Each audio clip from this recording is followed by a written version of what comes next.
Dans cette 18e leçon sur l'herméneutique et les prophéties bibliques, nous allons nous concentrer sur le tabernacle de Moïse.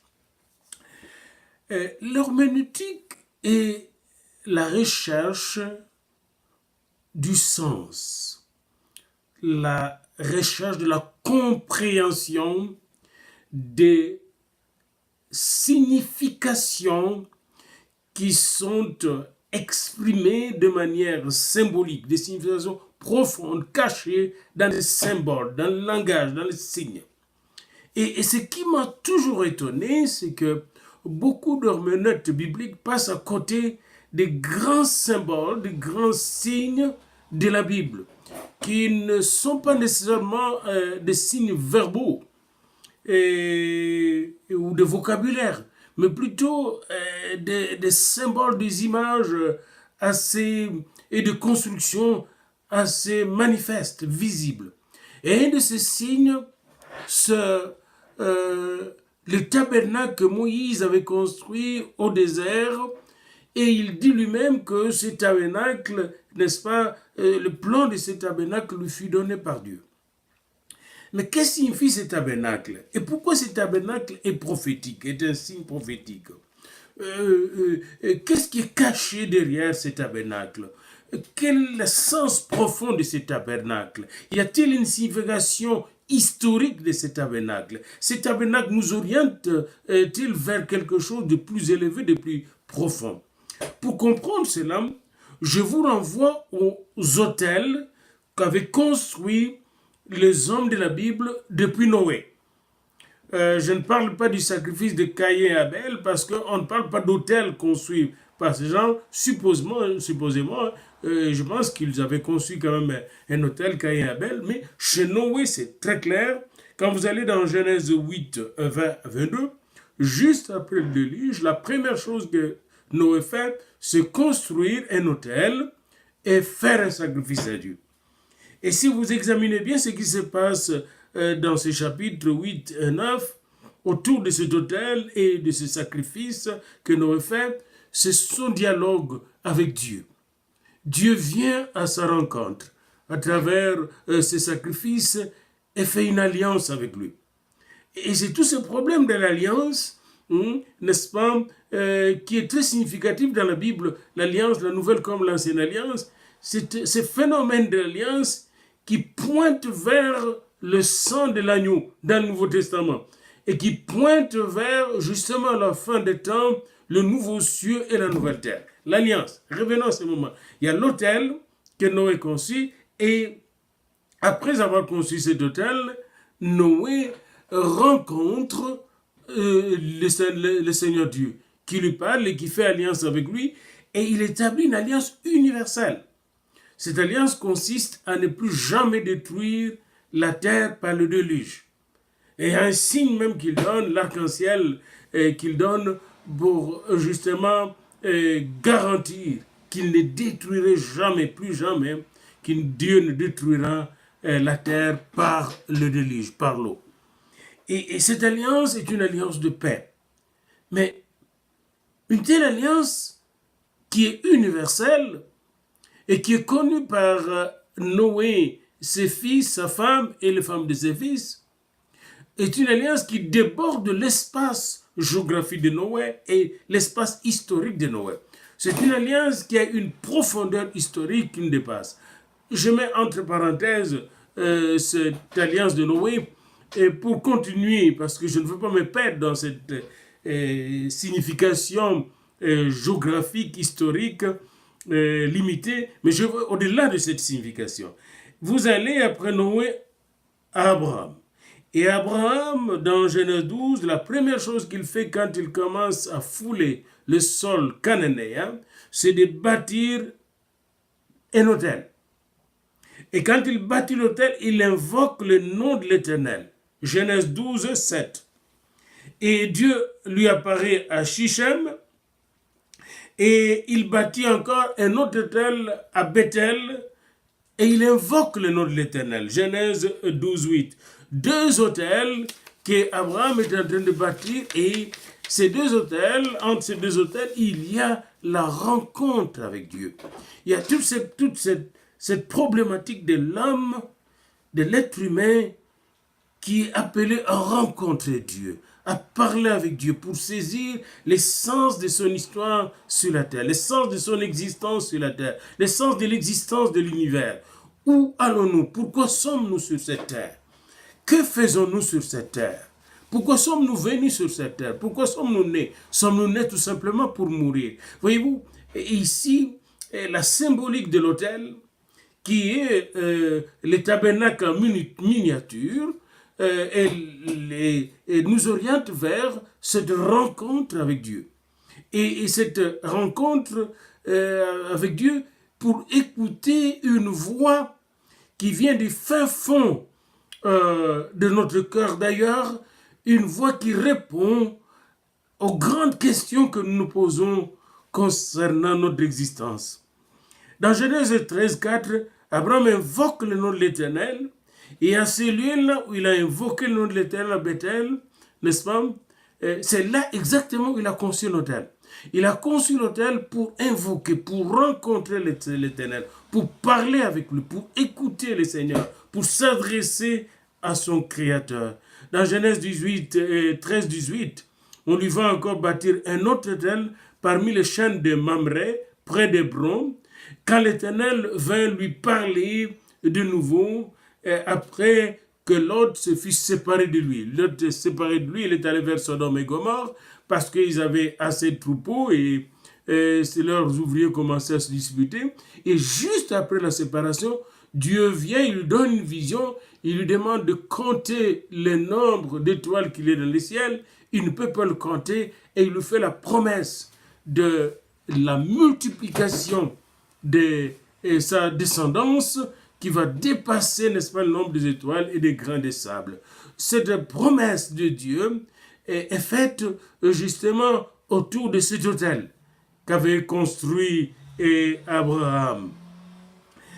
Et dans Genèse 22, 1 à 9, Abraham éleva un autel à Moria, autel sur lequel il allait sacrifier son fils Isaac. Et là, la signification de l'autel commence à prendre de l'ampleur. Dieu lui demande de sacrifier son propre fils. Imaginez-vous si on venait vous demander de sacrifier votre propre fils et vous n'avez qu'un seul. Et arrivé là, et alors qu'il a lié son fils, et bien prend son couteau pour l'égorger, Dieu l'arrête par son ange. L'ange de l'Éternel vient l'arrêter, il dit de ne pas toucher à ses fils, parce que c'était un test pour voir s'il était attaché réellement à Dieu, s'il n'était pas un égocentrique, s'il n'était pas quelqu'un qui est centré sur lui-même, que ce soit l'ethnocentrisme, le racisme, l'égocentrisme, tout ce qui est centré sur lui-même, qui exclut les autres, qui élimine les autres, qui efface les autres, qui ne prend pas en considération l'être humain et tout l'univers comme un univers qui est plein de signification, qui est un signe, comme disait Saint Bonaventure, n'est-ce pas, un signe de la présence de Dieu. Eh bien, Dieu il ne veut pas que nous puissions, n'est-ce pas, nous prendre nous-mêmes pour des petits dieux, écrasant les autres, écrasant même l'univers, parce que notre salut et notre délivrance a de l'impact non seulement sur toute l'humanité, mais aussi sur tout l'univers. L'univers entier compte sur nous, compte sur l'être humain. Et nous verrons pourquoi. D'ailleurs, dans un cours que je donnerai sur l'univers et l'humain selon la Bible. Un cours d'anthropologie biblique fondamentale sur l'univers et l'être humain.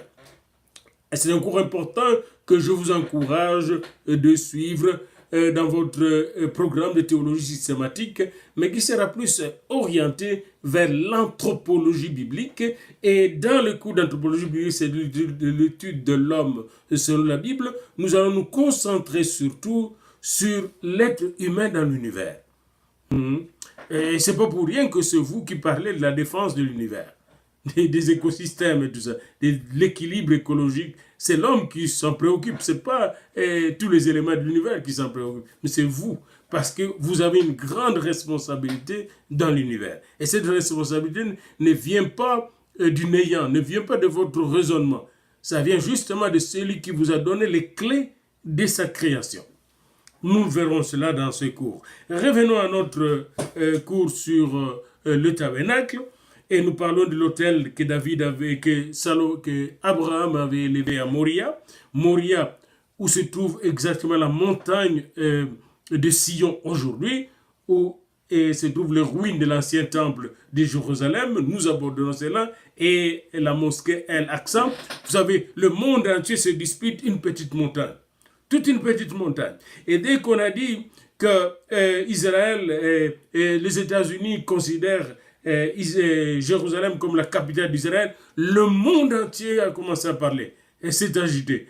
Pourquoi? Pourquoi les gens ne vont pas discuter sur un problème de la France qui déplace sa capitale de Paris vers un autre endroit, ou de la Belgique qui déplacerait sa capitale plutôt, de Bruxelles vers Liège, que sais-je encore.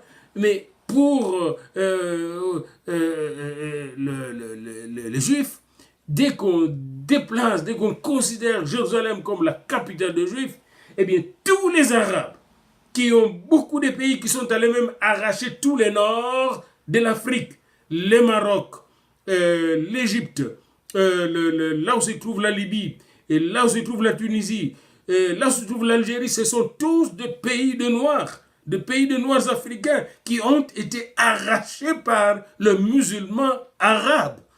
Vous voyez, qui sont venus d'un endroit bien connu il n'y a pas longtemps. Et pourtant, ils sont là. On ne leur demande pas de le restituer à nous autres. Ce sont nos propriétés. Nous sommes le propriétaire de tout ce qui existe comme en Afrique du Nord. Voyez-vous, si on le réclamait, ça serait toute une guerre dans l'histoire. Eh bien, dès qu'on parle de Jérusalem, tout le monde s'agite. Pourquoi? Eh bien, nous verrons cela, et ça a des liens avec tout ce qui s'est passé au temps d'Abraham. Abraham avait découvert quelque chose de significatif. Là, il est allé sacrifier son propre fils à Dieu, et avant qu'il ne tuât son propre fils, il voit un ange qui lui parle, il entend un ange qui lui parle, et lorsqu'il regarde là d'où venait la voix, il voit un bélier, et c'est bélier qui sera sacrifié à l'autel. Qu'est-ce que signifie ce bélier? Comme herméneute, vous devez vous poser des questions sur la signification. Qu'est-ce que signifie le bélier? Qu'est-ce que signifie le fait de ne pas tuer son propre fils, mais plutôt d'accepter le sacrifice qui vient de Dieu?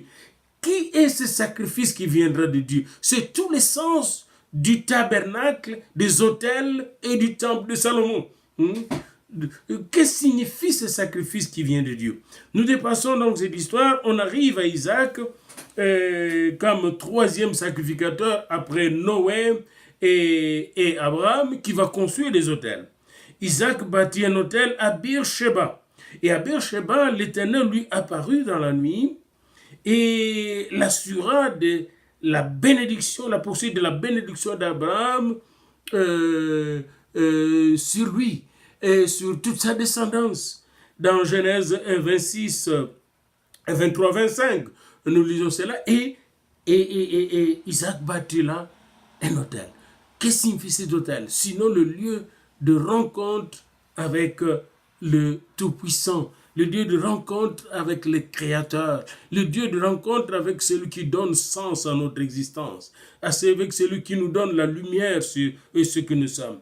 Puis après Isaac, vient Jacob. Jacob à Bethel va élever d'abord un monument de pierre, et plus tard, à la même place, il va construire un autel. Vous avez cette histoire dans Genèse 28, 10 à 22, Genèse 28, 10 à 22, puis Genèse 33, 20, Jacob va élever un autel à Sichem, au pays de Canaan, et à son retour de Padan Aram, il y éleva un autel qu'il appela El Elohe Israël, le Dieu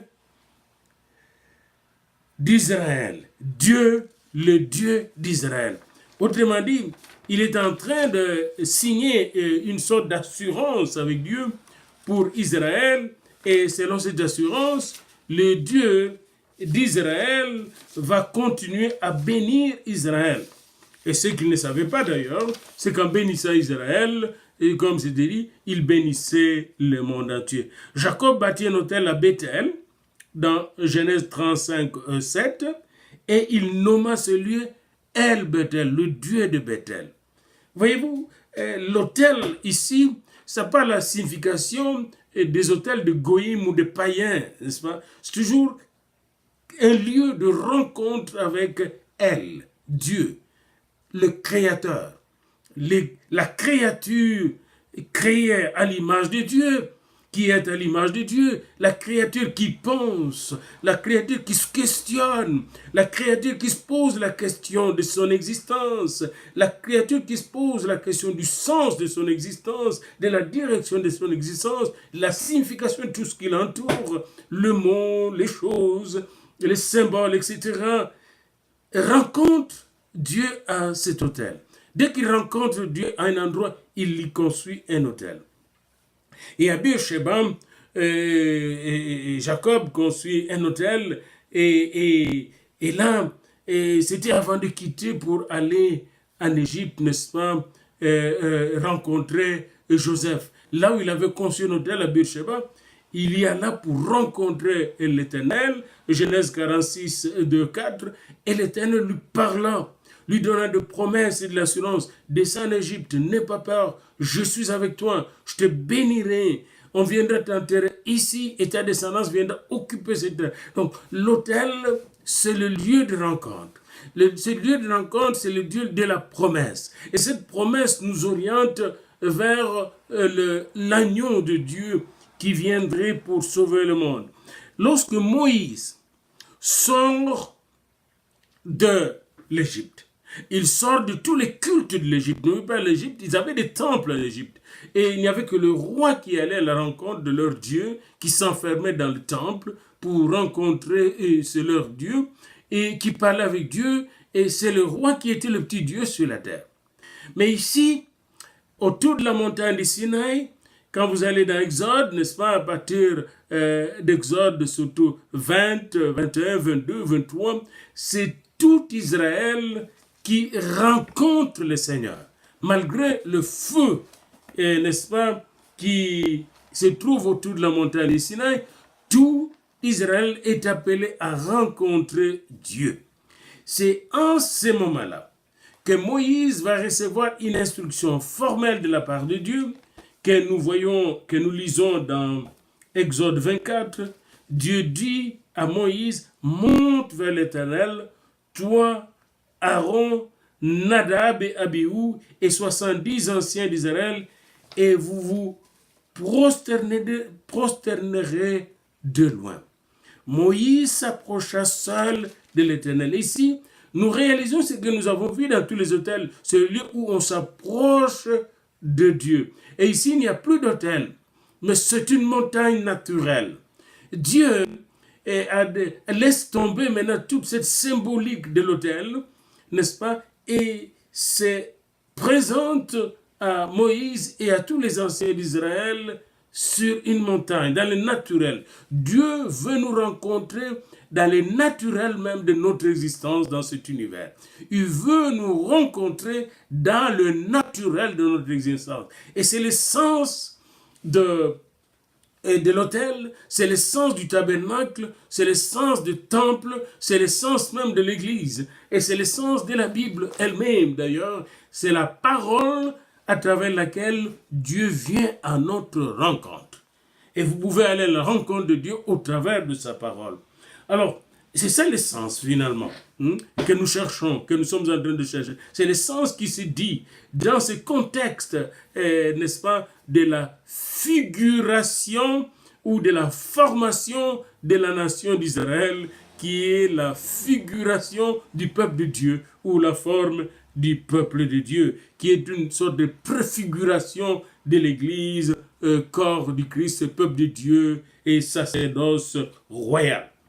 Alors Moïse monta sur cette montagne, et quand il monta sur cette montagne avec Aaron, Nadab, Abihu et 70 anciens, et la Bible nous dit au verset 10 de Exode 4 qu'ils virent le Dieu d'Israël, et sous ses pieds c'était comme un ouvrage de saphir transparent, glorieux, comme le ciel lui-même dans sa pureté.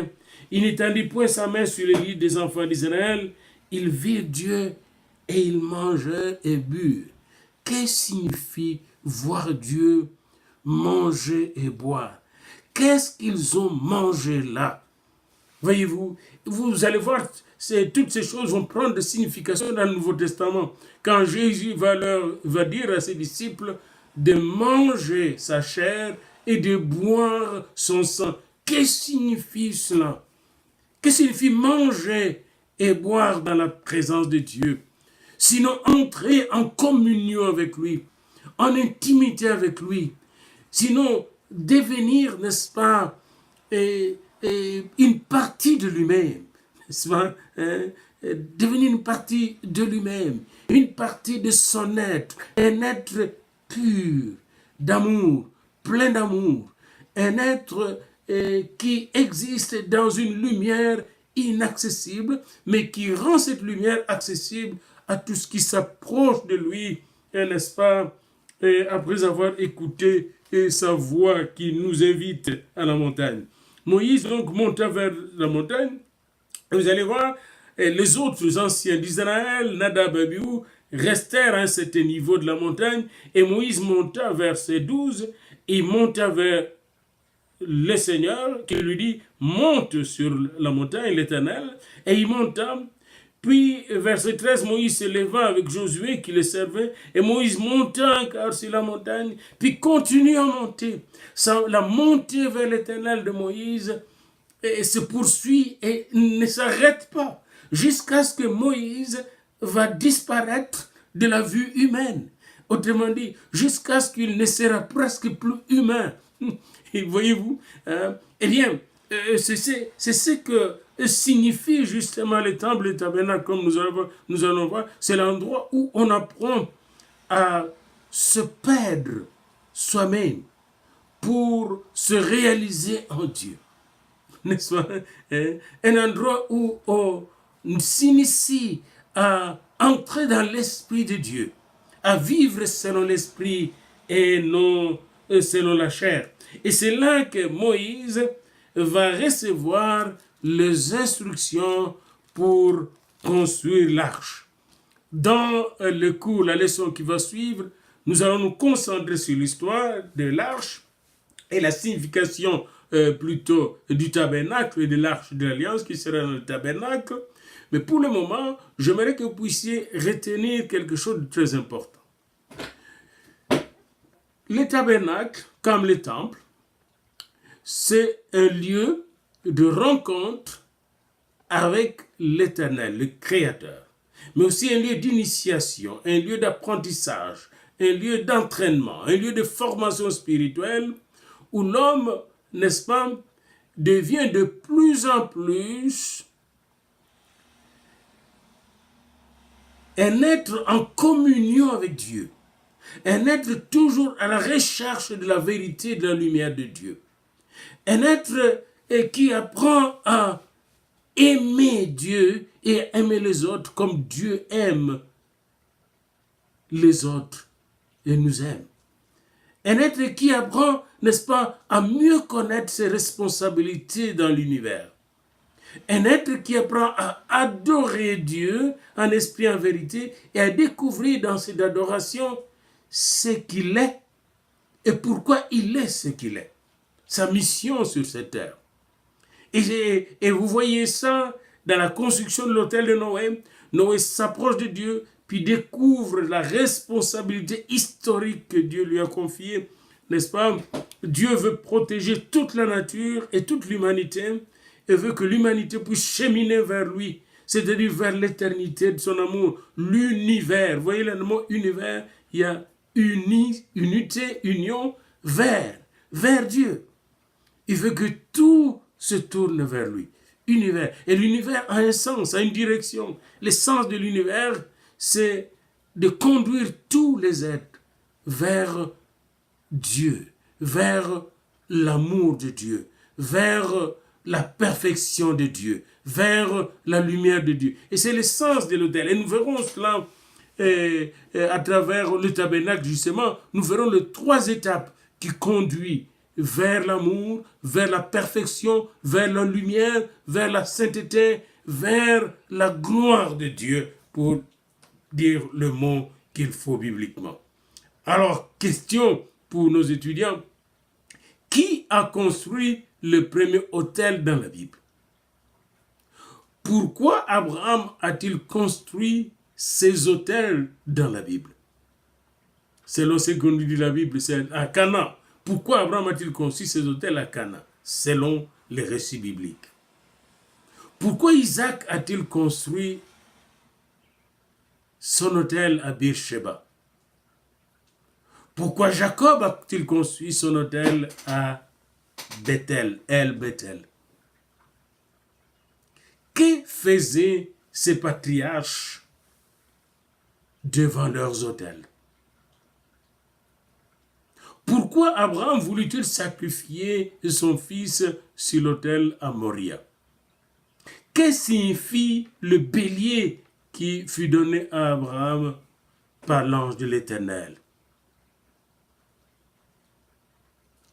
Et aujourd'hui, avez-vous besoin de construire un autel pour vous approcher de Dieu? Que signifie l'autel pour nous aujourd'hui? Voilà quelques questions sur lesquelles je vous demande de réfléchir. Et quand vous avez terminé vos réflexions, envoyez-moi toutes vos réponses afin que nous puissions poursuivre notre dialogue dans cette grande exploration de la signification des prophéties bibliques. Et ici, les prophéties qui gravitent autour de la symbolique du tabernacle, en commençant par les autels qui étaient des tabernacles en miniature. Que Dieu vous bénisse.